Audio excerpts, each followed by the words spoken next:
Mumbai cái theng nga chuanin nal baby in so lama Starbucks bula kung tia alak kalo pay thei la tia chuanin phone a mi ta si ka hela chuan security hela ma Starbucks ka nom lo tia so su ma sun kal le ro te kale thei le a ken thu ka te nga beng le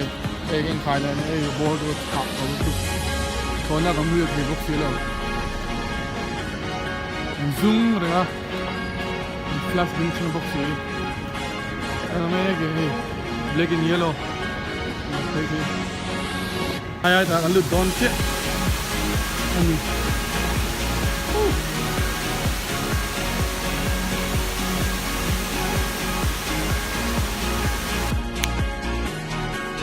le hey Mumbai la tom na hotel lu ta kong kha tu đó là tên so private thứ của cái big mà không mà ya liên tục mẹ mà đi làm mua chân thì in tiền đó thì cái này bằng nhiêu từ chân em không biết được và tôi cũng liên chuyện là cái gì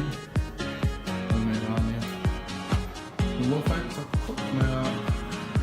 actually